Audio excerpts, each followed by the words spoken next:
Bir daha salam, müəllimlər. Deməli, MİQ rubrikasında bizim sizinlə məsələ paylaşımları davam edir. Nəzərinizə çatdırım ki, MİQ model testlər kitabından əsasən məsələləri paylaşırıq.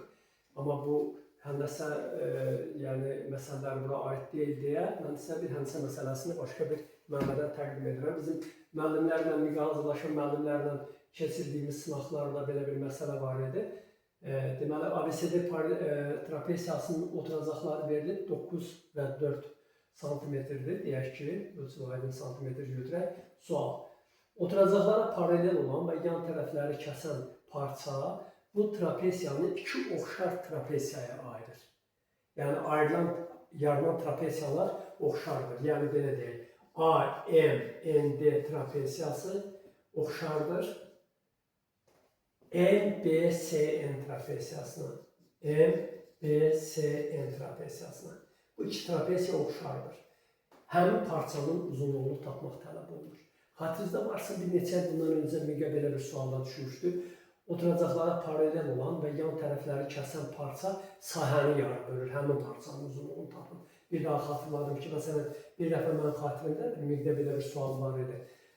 Oturacaqlara paralel olan və yan tərəfləri kəsən parçanın bu sahəni, trapesiyanın sahəsini yarı böldüyü məlumdursa, həmin X parçasının uzunluğunu tapın. Bu X parçası haqqında belə bir teorem var ki, X-in kvadratı oturacaqların kvadratlarının ədədi ortasıdır. Yəni, bu X parçasının uzunluğu oturacaqların uzunluğunun kvadratı, oturacaqların kvadratının ədədi ortasıdır. Bu X nə edir? Sahəni yarı bölür. Yəni ki, yuxarıda gördüyünüz trapesiyanın sahəsi, aşağıda gördüyünüz trapesiyanın sahəsinə bərabərdir.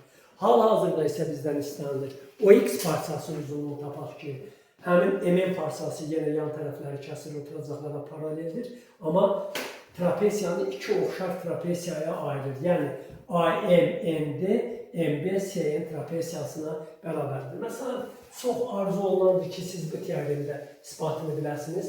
Bu məsələnin teoremi bilən kimi dərhal həll eləmək olur imtihanda bir 5-10 saniyə. Eləcə də burada isbat olunur ki, X parçası hansı ki onu iki oxşar trapesiyaya ayırır, kök altda AB düsturu vasitəsilə tapılır. Yəni, oturacaqların həndəsi ortasına bərabərdir. Bayaq dediyimiz məsələdə X parçası oturacaqların kvadratik ortasına bərabər idi. Bu X parçası isə oturacaqların həndəsi ortasına bərabərdir. Yəni, X kök altda AB olanda və yalnız bu halda AMND trapesiyası MBSN trapesiyasına oxşar olur və onda X bərabərdir 9 vurulsun 4. Buradan da tapılır ki, X bərabərdir 6 cm. Deməli, trapesiyalarda yeganə bir parça var ki, onu iki oxşar trapesiyaya ayırır. Siz əgər bu MN-i yuxarıya və ya aşağıya özünə paralel qalıb, yan tərəfləri kəsməklə, yan tərəflərin üzərində qalmaqla MN nöqtələri yuxarı və aşağı hərəkət etdirsəniz, özünə paralel, MN isə yan tərəflərin üzərində qalmaq. Heç bir halda alınan trapesiyalar bir-birinə oxşar olmayacaqdır. Yalnız və yalnız bu halda trapesiyalar bir-birinə oxşar olur və bunu ispat etməkdə çox asandır, ispat edə bilərsiniz. Sağ olun, diqqətinizə görə təşəkkür edirik. Biz MİQ rubrikasında belə məsələlər tez-tez sizinlə paylaşacağıq imtihana qədər.